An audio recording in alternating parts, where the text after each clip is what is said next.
Searching for a romantic summer getaway?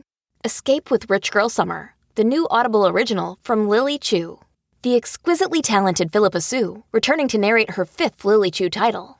This time, Philippa is joined by her real-life husband, Stephen Pasquale. Set in Toronto's wealthy cottage country, aka the Hamptons of Canada, Rich Girl Summer follows the story of Valerie, a down-on-her-luck event planner posing as a socialite's long-lost daughter, while piecing together the secrets surrounding a mysterious family and falling deeper and deeper in love with the impossibly hard-to-read and infuriatingly handsome family assistant, Nico. Caught between pretending to belong and unexpectedly finding where she truly fits in, Valerie learns her summer is about to get far more complicated than she ever planned. She's in over her head and head over heels. Listen to Rich Girl Summer now on Audible. Go to audible.com/richgirlsummer.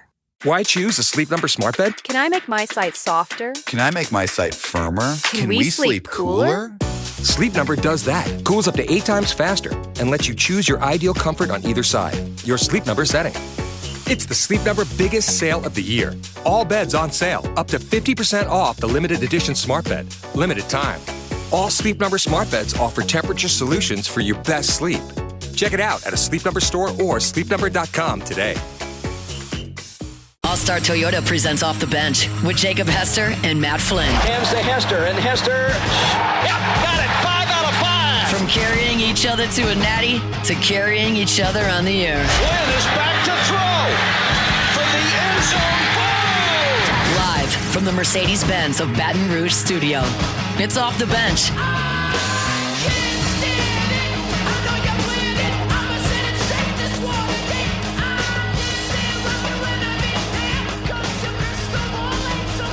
Welcome back in. Hour number 3, OTB 104.5 ESPN Baton Rouge. Let's go ahead and go to the phone lines now. Our guy, Nick Underhill, New Orleans Football, joins us to break it all down. Nick, what's going on, man? How you doing? Doing great. How you guys doing? Doing fantastic. So go ahead and tell us who the starting quarterback is. Mm-hmm.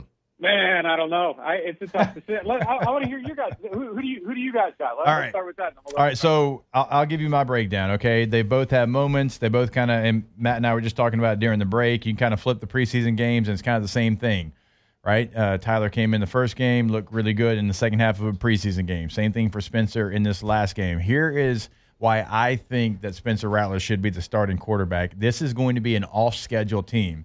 When you look at the troubles they've had on the interior of their offensive line, it is going to be chaotic. And I think, now this isn't fair necessarily to Tyler Shuck, but Spencer Rattler plays better with chaos around him than Tyler Shuck does. And I just think there's going to be a lot of chaos. And so I think the race is tight. I think they both give you something. They offer something that could help you win games. But I think because of what I'm expecting to be in front of Spencer Rattler or whoever the Saints quarterback is, I would go with Spencer Rattler because I think he can make more off-schedule plays than Tyler Shuck. Yeah, I think that the best thing that Spencer does, I think, is that fearlessness too. Like he would stand in the middle of a highway and get hit by a semi to get a pass off. Like he'll just totally stretch out that torso, just take a big hit in the ribs and fire the ball in there. And I think that's the best thing he does. You know, I think one thing that's going to help that offense, like when Eric McCoy's out there, like it's going to look way different. And I'm not making a public defense of Cesar Ruiz here, but there was a lot of stuff I've seen on like social getting blamed on him, and then when you go through the film, it's like actually some kids like making a lot of mistakes. So I think when McCoy gets out there, that helps quite a bit too. I still believe it's the same thing I said last week, and I thought this game was a further evidence of it. They very, very, very clearly want Tyler Shuck to win this battle. Like they give him the two receivers.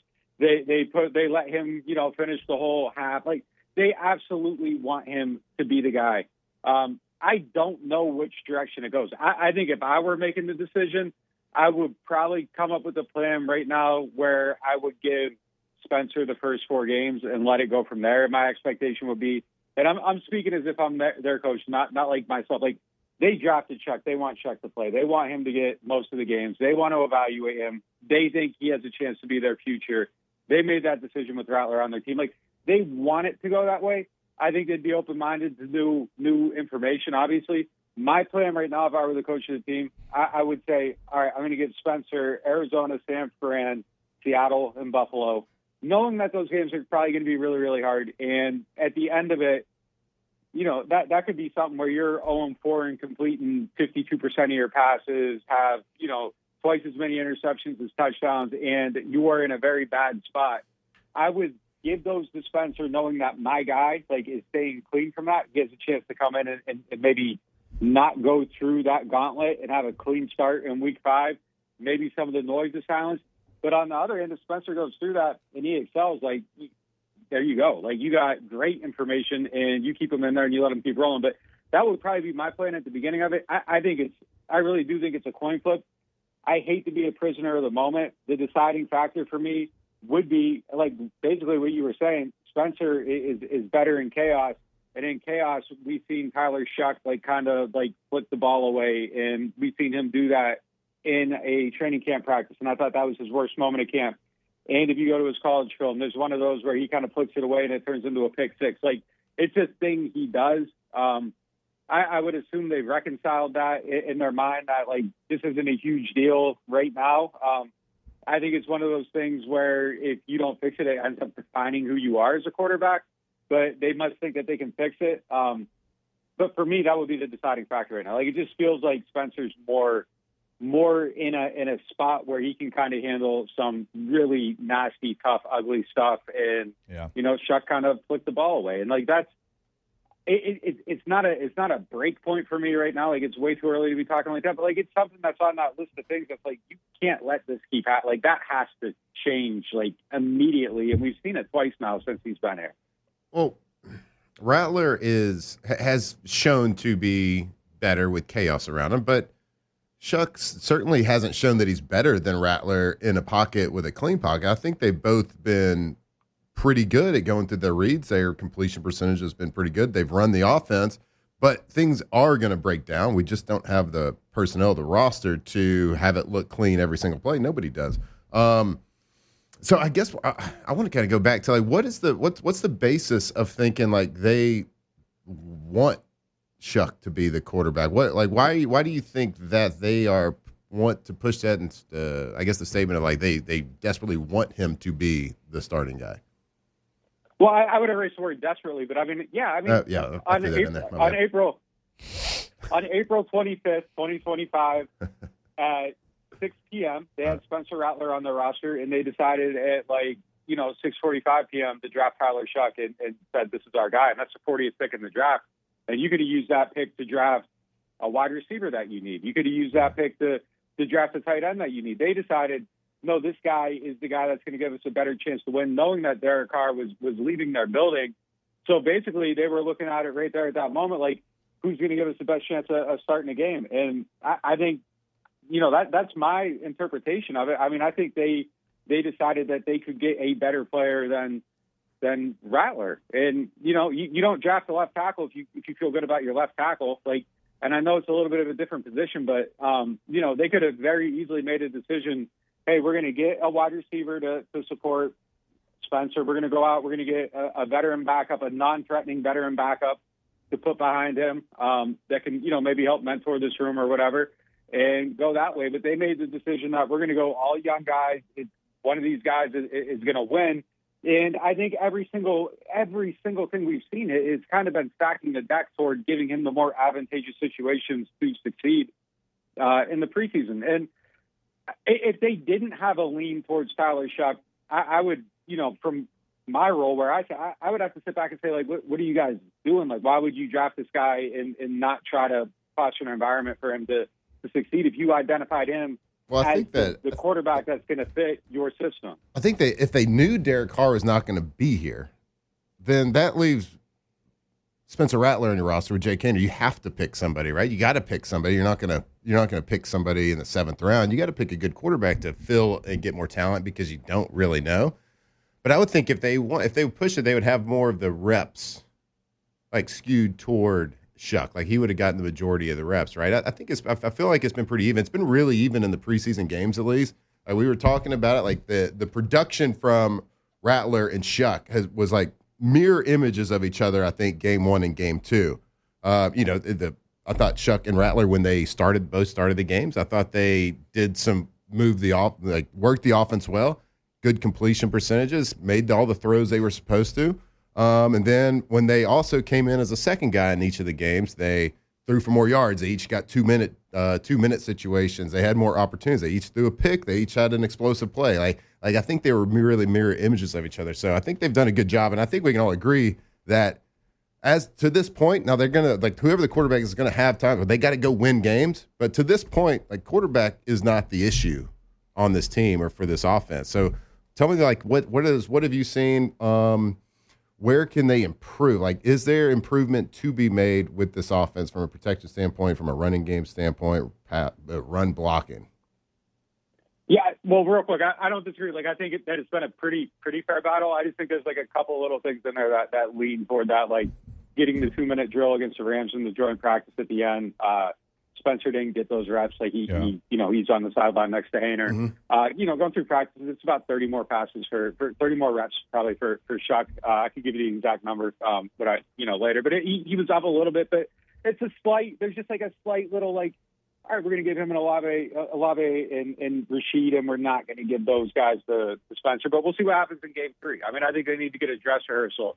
Bigger issues on offense, man. It's that interior line, right? I mean, that's not good. Cunning going out isn't good. I think that's a huge issue. I mean, it's a turf toe injury. Rookie year, he had the same thing. He misses 11 games with it. I mean, that's a giant human with recurring foot problems. It's at least something that's a little bit worrisome. I think Caesar needs to play way better. I think Banks has been awesome though. He went against Walker and what is it now, Hines Allen 6 times in that game in pass pro, won all 6 reps. Had a really good game there. I think Fuaga was a little bit messy, but I mean, I just think their offense is underpowered, just kind of overall. And Olave dropping that pass is weird. That's not something I'm gonna expect going into the season, but. I think there's some little details and stuff too that they gotta kind of work out, and it's just been I don't know, it was just a very flat performance I thought coming out into that game, and I thought I think it's a fair criticism that in the post game speech they played the video on Twitter and Colin Moore's we got to be ready to come out here and play at noon. Well, you practice at 6 p.m. every day leading into the game. I don't know, move that up a little bit. I think those are little things that they gotta, work out, and they'll go through and figure out and get evidence and, learn and adjust and all that stuff. But I think just overall, there is probably going to be a little bit of a learning process for everybody in that building going through year one. Catching up with our guy, Nick Underhill, New Orleans.football here on OTB. All right, let's get away for a little bit from the quarterback position. What did you think about the running back rotation? Week number 1 in the preseason, they had nowhere to go. There was a couple of better situations. This game, not certainly not where you want it to be, but there were some running backs out there making plays, and even Clyde there in the last portion of the game made a couple of nice catches, made some runs. He's hitting people on the sideline, getting upfield, getting, kind of fired up there. Where do you have the running back battles right now? I feel I comfortably have my 4. I think it's Alvin, Kendre, Clyde, and Bayless. And it seems like they want Cam. They're giving Cam Akers, the higher reps now. But he had a bad snap and pass pro, and I feel Clyde just keeps getting better at that as his camp goes on. And it's not something that's always been a strength of his game, but you can tell he's really working at it, and it seems he's picking stuff up really well. Cam Akers had a real good practice against the Rams. Maybe one of the only guys coming out of there that I felt great about how he played that day. But I just feel Clyde's making more plays there, and I think that's where they need help. That hasn't been a big strength of Alvin's game. Obviously, it's not something that Kendre does well, not yet at least. I haven't seen anything from Bayless to suggest that he could do it, but I want him on the team. Just he just looks so explosive every time he touches the ball. Looks like somebody that could be a home run hitter, and that's just another element of speed you can get on the field with all these other guys that are just straight up burners. One of those guys gets a little bit of space, there's home run potential. I like him in that role. With Devin Neal, he's just kind of out of sight, out of mind right now. Eventually, he probably finds his way on there somewhere. And, maybe Clyde's the guy that you initially cut and put on the practice squad and use as an elevation early in the season and then sign him or something. But there's different ways around it. But like, yeah, I'm taking Clyde ahead of Cam Akers right now. I just feel, I would just feel more confident with him standing next to, Rattler, Shuck Rattler on third down than any of those other guys. All right. How about our guy, Mason Tipton? Has he solidified himself on this roster? I think you got to keep him. I do too. If you cut him, someone's taking him. I mean, that's usually what the math ends up being. And a lot of times, I think when you're too close to a team, you end up overrating people. You're like, oh, they can't cut Fadil Diggs. Someone's going to claim him, and then Fadil Diggs gets through to the practice squad 99 out of 100 times. Tipton's getting claimed. He's just made way too many plays. It's way too loud. I like the way that he responded to a little bit of adversity. Took the blame for the interception. Came back, makes huge plays down the stretch. I really, really like the way that he's playing. He played like this last year in training camp too, and then got hurt. And the last staff just didn't really I don't know. There was always just difficulties, I think, for young players to get opportunities to make their mark. I mean, that's a stark difference, I think, between these guys and them. I don't think that you see Danny Stutzman wearing the green dot in the first preseason game, with the previous staff. And these guys do. It's a college staff kind of, especially on defense. A lot of development, a lot of guys that have, just taught guys and brought them up, and they kind of trust what they're seeing.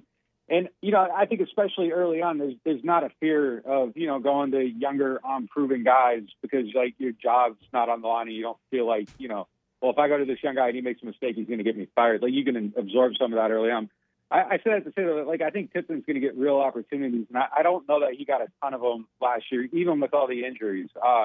And it seems I think he's got to be on the team. And, I mean, I know you got three other guys that have 4.4 speed. But there's another one. You put Bayless Jones in there at running back.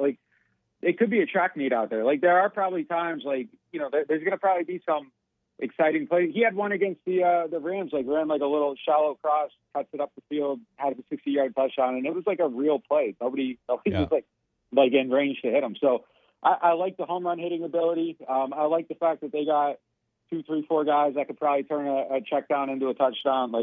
I like him. I think he has to be on the team. Nick, so much conversation has been about the offense. I mean, it's kind of what we've done the first 16 minutes here. But the defense, when you look at the two preseason games, I mean, if you put the total yards given up, 248, 337, so only 292 yards per game here in the first two games. I mean, I know that Jacksonville and their opening series, the first two series with their starters went right down the field. But there's been a lot to I think, about this defense that we're not talking about because we're so worried about the offense of the New Orleans Saints. Yeah, I think they got a chance to probably be better than expected. They got real depth, I think, at the interior defensive line spots. Just traded Colin Saunders for a backup center, which I think is I don't know that I love the center. He had a tough time in Jacksonville, but I like, they got to have somebody behind McCoy. He's missed I don't even know what it is, 17 games over the last 4 years or something like that.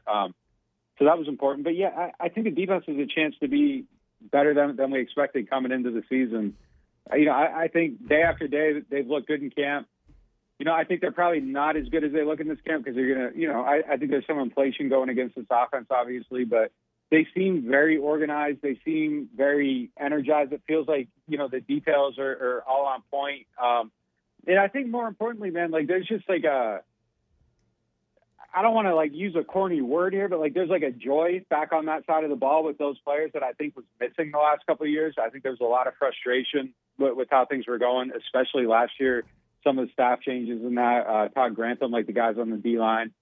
I've never heard people speak out about a coach the way those guys talk about him, which it's there's some intensity to the hate right. on that guy. But yeah, I mean, I think these guys just feel good about what they're doing, and I think that matters. I think they're happy to play.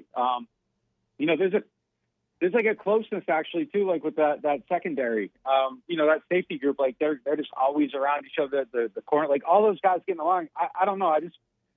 It just feels like they might get everything out of what they have, just because of where they're at. And I think they're going to stop the run a lot better too. Godshaw is a real player. Probably one of the guys that I probably feel best about coming out of this camp. The Alontae Taylor being out is the only reservation I have. But like I look at how they're using like Ugo Amadi in these games, and like I just keep like imagine like if that's Alontae out there and you got a little bit more speed and a little bit more strength and a little bit more explosiveness, like this last game, like Ugo was like all over the place, and you just put Alontae in there, and I think there's going to be a lot of plays made there too. So yeah, I think that.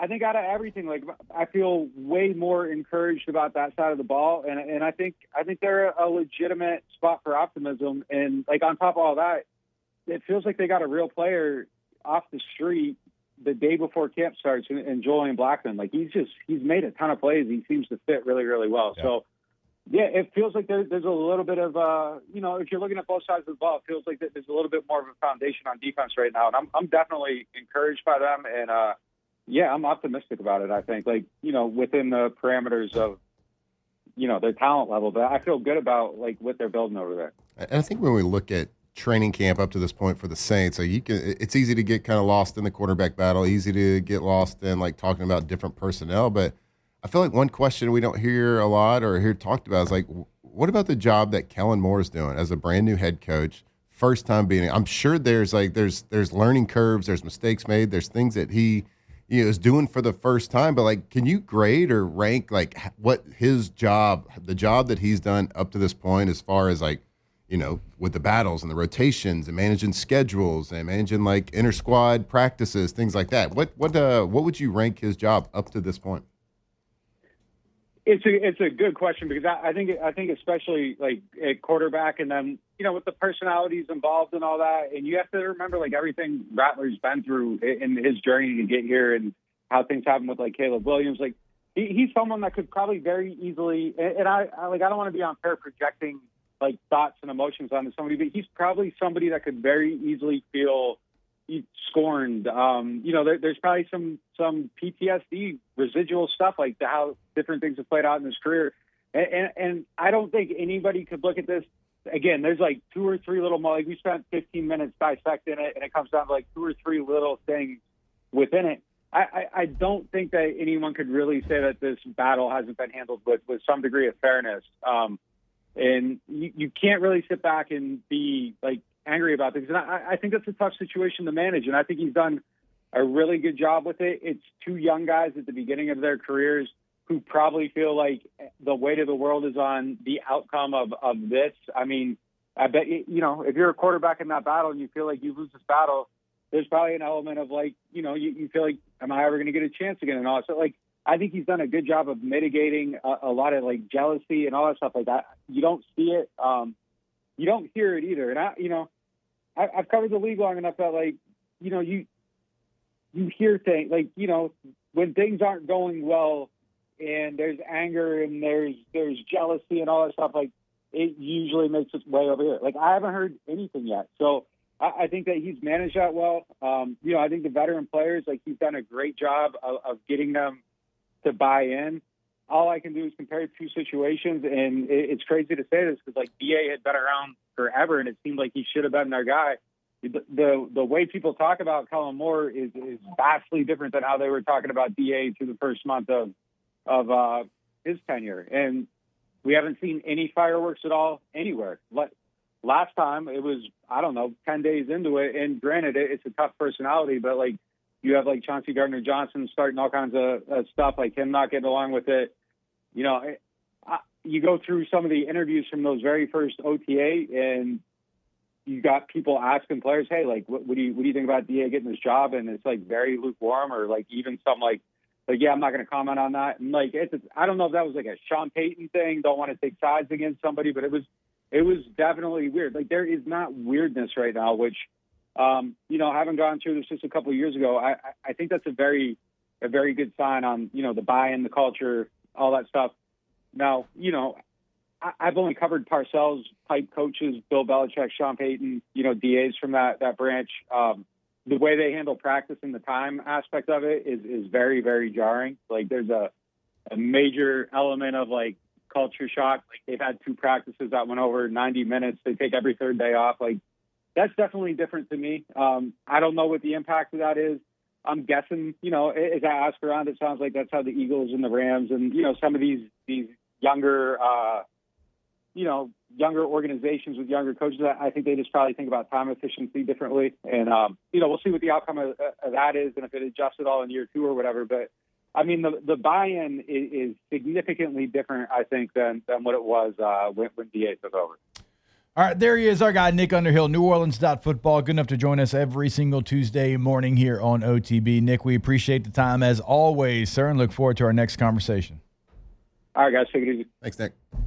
All right, we will take a break. More OTB coming back your way on 104.5 ESPN Baton Rouge. Off the bench. All right, go to All-Star Toyota of BatonRouge.com. If you are looking for a new vehicle, they have got everything that you are looking for. It doesn't matter what your needs are, they're going to be met over at All-Star Toyota. If you want a sedan, if you want a hybrid, if you want a midsize or a full-size SUV, if you want a truck, multiple options there. If you want a minivan, they got the Sienna minivan, full-size SUV, the Sequoia. They've got so many options for you, not only when you're buying new, also when you are leasing. That's currently what we do. We have the Highlander. Love it. It meets every need that we have. But if you just want to rent per-day rental prices, you can find all of that information on the website, allstartoyotabatonrouge.com.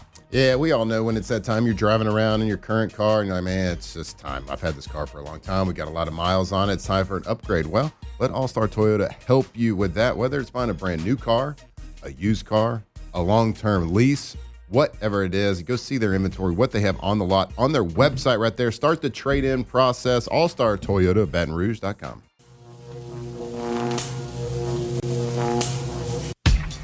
From the locker room to the airwaves, it's Off the Bench with Jacob Hester and Matt Flynn.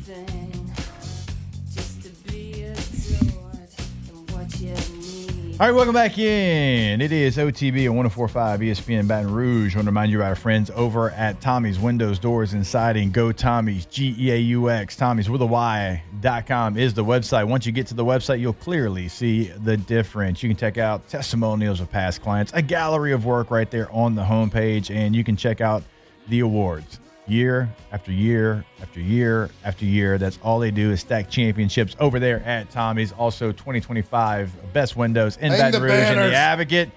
You guessed it. It is Tommy and the team. So go Tommys.com is the website. I do feel like we don't talk enough about, and I'm not just talking about here on OTB. I'm talking about the station, the state, anybody that talks the New Orleans Saints. Media like yes, us. No doubt about Journalistic integrity. Yes. I've always said that about us. Uh-huh. We're so worried about the offense, and I understand it. Offense, we all know is the superior side of the football. Duh. Like, we all get that. But the defense actually has played well. Like, no, I mean, to what we thought it was going to be, and they don't even have like their full starters in there. Yeah, like that's true. That's true. I mean, well, the starters for the Jacksonville did go 1-for-1. Yeah, and them starters against backups. Well, they went 1-for-2 because they fumbled, and you can say, well, they were driving. Okay, well, don't fumble it. It's football. Mm-hmm. But I think the experience too that I mean, look, 292 yards. It's pretty good. I know it's preseason, but I mean, Jacksonville plays their starters for a couple of series. They play their 1B starters for a couple series after that, and you only give up 337 yards.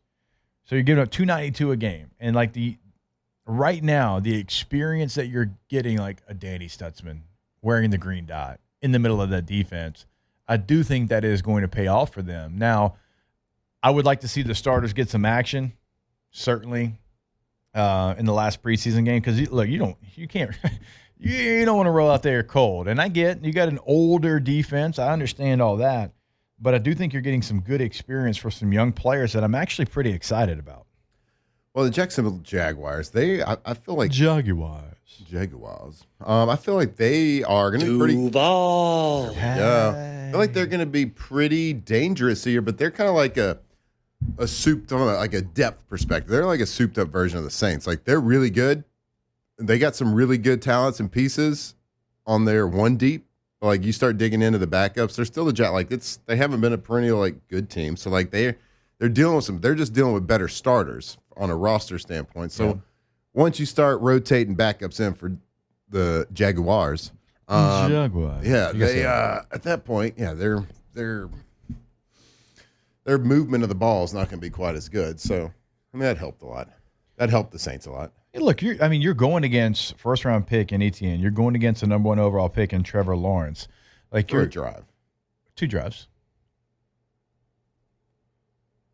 Well, you're acting like that one that they turned the ball over doesn't count. I just don't remember that. It was the first drive they had. I just saw Trevor just dicing him up and then scored a toucher. Well, that actually should happen. But the experience that you're getting your guys right now, like Christian Boyd's getting some great experience. Look, I've been super positive on the Saints. I can't, you got to show a little negativity. Buddy, there's plenty of negativity. We've been blowing a lot of sunshine. I'm just saying the defense doesn't get talked about, and I think they are right now getting some really good experience that is going to pay off. Now, I need to see the old guys. I need to see the vets. They need to get some play in the last preseason game. Yeah, and a little WD-40 on them knees, those ankles, get the shoulder warmed up a little bit. Get a couple series in, get some live hitting. For sure you have to. Traditionally even back especially with a new defense. This is a completely new style of defense. Yep. Yeah, you have to. This is the game. Traditionally when it was 4 preseason games, the third game of preseason was the one where the starters would play. A lot of games, a lot of teams would play into the third quarter with the starters. So that would see by far their most action. Then they'd get the 4th game to where they wouldn't hardly play at all. So now you get a complete week off. You don't have that 4th preseason game. I would expect the Saints to play a lot of starters. And they have to. You got to get some sort of warm-up, like you said, in a new defense. You got Brandon Staley, you got a new defense, it's going to be completely different. The scheme's going to be completely different. There's no reason not to play him. It's not like you're trying to keep him healthy because we're going to make Super Bowl run or anything. Joe Burrow, don't play him. Maybe don't play him. Yeah, Joe, just go down. Mm-hmm. Also, Jaden had a hell of a run that ended in the end zone. I'm like, ooh. Don't get to keep that stat. But you know what? Gets washed away. I can appreciate he has 1 speed and scored. Mm-hmm. That he did. Right you are. That's why he got the first ever BMF belt that LSU gave out after his performance against Missouri. And that he is. BMF. Yes. All right, so we went long with Nick. We'll take a break right now, and when we come back, there is a school in the SEC, and it's not Alabama, that is claiming more national championships out of thin air. We'll tell you who that is when we come back here on OTB. Off the bench. I thought you said they weren't in the SEC. They're not. That was a joke, obviously. All right, go to centralplumbing.org, 225-925-8552. That is the phone number, 24/7, 365, weekend, holiday, game day, does not matter. Opening kickoff of the Clemson game, and you have a situation, right? You got a pipe that decides it is time to go, and you got water everywhere, and you're thinking, no, there's no way somebody's going to come fix this right now. They will, because they're always on the clock over at Central Plumbing. So, again, 225-925-8552, and always online at centralplumbing.org. What if it's the opening game, the Tigers are driving to win the game against Clemson, and you have an emergency? Will they come then? I'm sure they'll be watching the game, right? They will, but they have to stop what they're doing and come fix it. They will. They will come anytime. That's such a powerful thing to have. It doesn't matter what peace of mind that is. That no, anything goes on, they will come whenever it is, wherever it is. They can help you out. Go see them. All of your plumbing needs, residential, commercial, centralplumbing.org.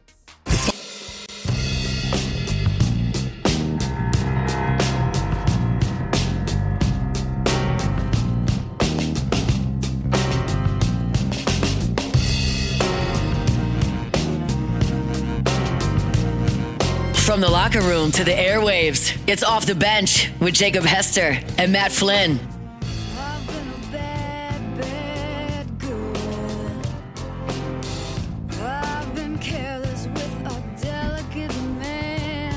Big news coming from the Plains.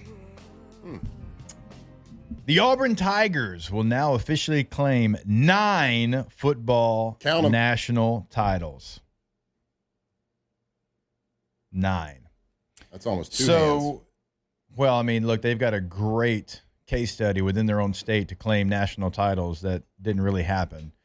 And that's exactly what they're going to do. And so I'm going to give you the year and who they're going to claim this national championship from, because before they only claimed the AP national championships. And so 1957 they won, and then 2010 they won. Now, as I said, they're going to claim the 9 football national championships. All right, so their new national titles will be 1910, 1914, 1958, and 2004. So 1910 is going to be a new one. That was the Maxwell Ratings college football rankings as well. So those two publications had them as national champions. Now, in 1913, I think they've already claimed that one. But 1914, James Howe's power rating system claimed them national champions. They're also going to claim that now. 1957, as I said, they won the AP national championship. They've always claimed that one. Now, in 1958, the Montgomery full season championship, brought to you by David Montgomery, said they were national champions. They're going to go ahead and claim that one. I believe in 1983, they claimed that one. 1993 is the National Championship Foundation and NCAA football record books. In 2004, that's also a new one. We played them that year. Very good team. Jason Campbell, 04? Ronnie Brown, Cadillac was on that team. Brandon Jacobs, I believe, was on that team. So 2004. And it says several people, including Darryl Perry and GBE college football ratings, said that they were national champions. Correct me if I'm wrong. 2004. Didn't they have wasn't there a national championship game? That was my freshman year. I think they had a game that year. Yeah, had a game that year. Yeah, to determine the national championship. And there was a crystal ball. The trophy and everything. Not in Auburn, Alabama. But Darryl? Darryl who? Darryl Perry and GBE college football ratings. What is GBE? I don't know. It doesn't say. Great Britain Education. Nailed it. Greater Birmingham. It probably Enterprise. is. Enterprise. Greater Birmingham. Greater Birmingham. Probably Enterprise. is. There it is. Yeah. I'll give you 1913. I'll even give you 1957. Well, that's just stupid. I can't give you 58.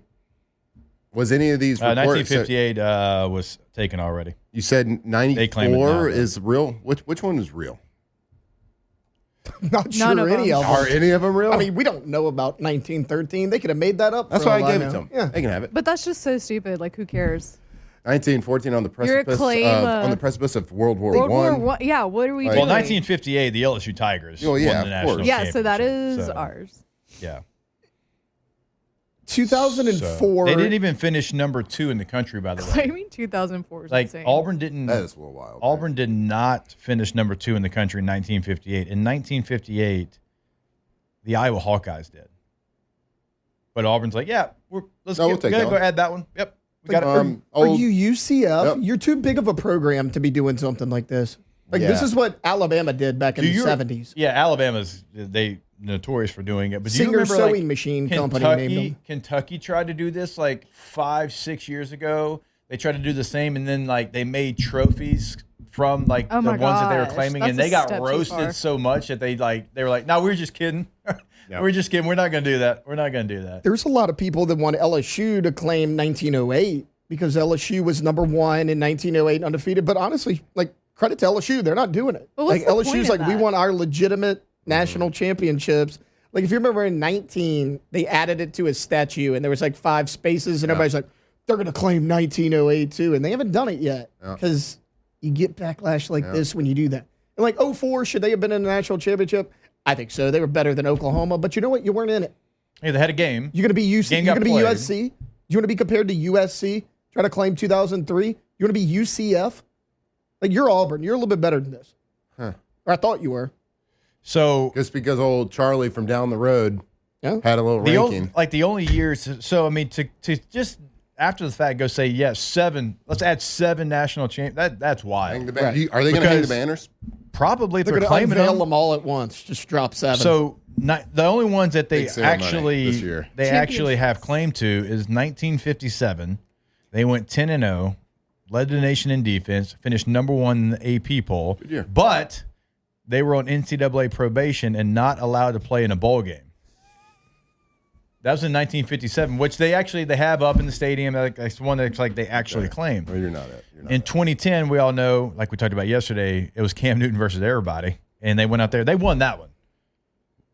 Give you that one. But now we're talking 1913, 1914, 1958, 1993, and 2004. Why are they? Did they say why? Are they trying to close the gap between them and Alabama? Like, I would assume that has something to do with it.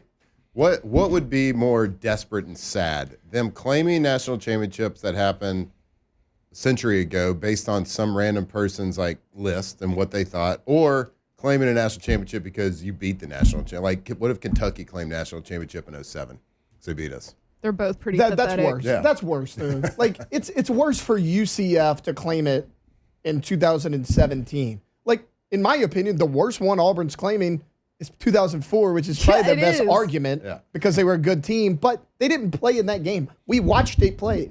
It wasn't Auburn wasn't in it. So for 1958, here's what it says, and this is from Auburn. In 1958, Auburn finished 9-0-1 in a perfect 6-0 in SEC play. LSU finished number 1 at 11-0 and was widely regarded as national champions. Now, the two set of Tigers didn't play each other. Iowa was also named a national champion that season by an outlet, finishing 8-1-1. Of note, Auburn's defense led the SEC and the nation in yards per game allowed.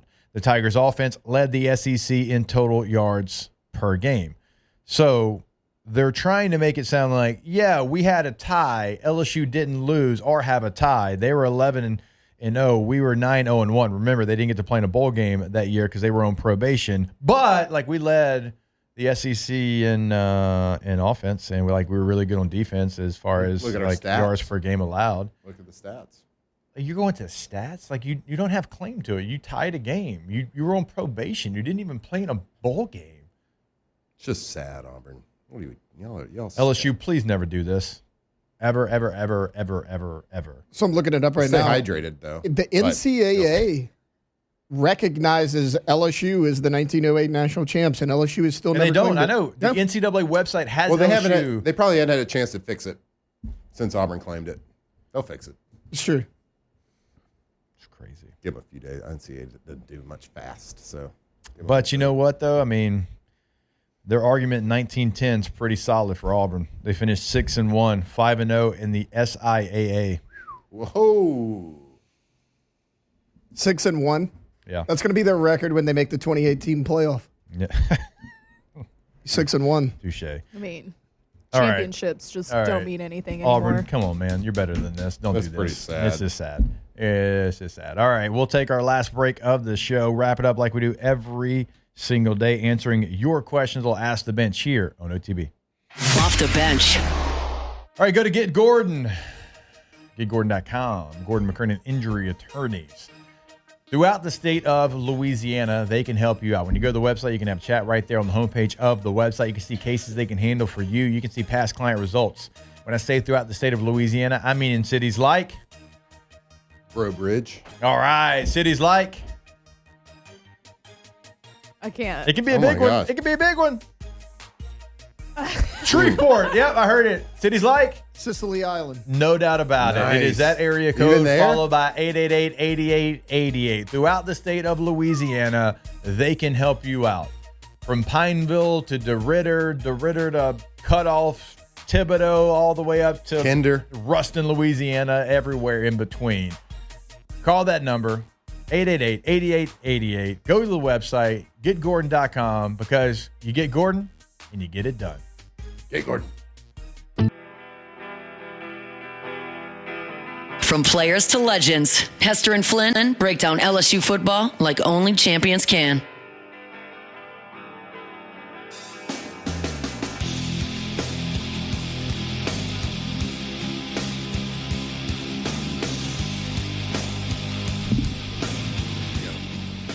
All right, welcome back in OTB. Last segment of the show. I want to remind you, go to EliteTrainingAcademyBR.com. Flag football, tackle football, lacrosse, soccer. We have got it all. Again, go to EliteTrainingAcademyBR.com. That 10U flag situation, going to be the Packers and Chargers. I mean, look, just in the 10U alone, you've got Matt Flynn, Justin Vincent, Cecil Collins, myself.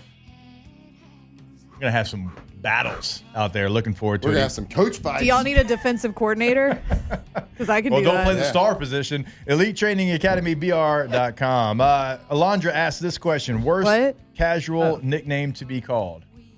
Is it? I think it's boss. Buddy? Or pal? Pal, chief, bud, big guy, pipsqueak, champ, sport, guy, or boss? I don't like pal and chief are the two I hate the most. Pipsqueak has to be the most disrespectful. Nobody uses that. Yeah. Pal and chief. Chief to me seems like combative. I don't know. What's up, chief? I don't like, listen here, You're not chief. that guy, pal. Like, it's just very. You're not my guy, friend. Yeah. Like I said, just do like Joey Hester used to do, and if he didn't know you, he called you Easy Money. Easy Money. What up, Easy Money? I like Easy Money. I've been using brother recently. I'm a big brother guy now. What's up, brother? Yeah. I do bro or dude a lot. Bro a lot. What up, bro? I kind of over bro it sometimes. I think I over bro too. I told y'all Chief because EJ's rubbing off on me, I've been using, what's up, my guy? I don't love it. So I think EJ rubbing off on you is rubbing off on me because I find myself also saying my guy. Yeah. But I love Easy Money. What's up, brother? Hey, Easy man. Money is good. Easy Money's good. My dad, if he said Easy Money, I was like, oh, Dad doesn't know him. Yeah. I think I do, man. Like, hey, man. What up, man? How do you get out of a conversation you don't want to be in? Sometimes it's just like I think my face I had a friend just of mine. tells it. It's just like, oh, Katie's elite at knowing when to come get me. I had a friend that was like, if you start hearing him say yes indeed, it's like get him out of the conversation. Indeed. Yes indeed. Yes indeed. Then he's done with that conversation. Yes indeed. Oh, wait, you kind of do one of these on your toes. Yes, indeed. Yep. Hey, yes indeed. We'll be back tomorrow. Yes, same to time, this same show. place. OTB. We love you. Off the bench. Yes, indeed. If I hit you with another damn, that's crazy, stop talking to me. Damn. I hate people calling each other coach, too. What's up, coach? That's a Baton Rouge thing. I know it is. That is a Baton Rouge thing. Yes, man, indeed. yes, indeed. YourGoodwood.com is the website for Goodwood Men's Sexual Wellness. Open Monday through Friday, 9 a.m. until 5 p.m. right there on Drusilla Lane. That phone number, 225-4GD-WOOD. Call them. Go through what you're going through, and they're going to help you get to the bottom of it, going to help find you that solution because that's what they do. They fix your problems over at Goodwood Men's Sexual Wellness. Go to the website today. Again, that is YourGoodwood.com. Fellas, don't settle for mediocrity. Take back control of your life. As we age, we're not spring chickens anymore. Things happen. At Your Goodwood, they can help you. They can help you with that. Go get a consultation. Go see their list of services right there at YourGoodwood.com.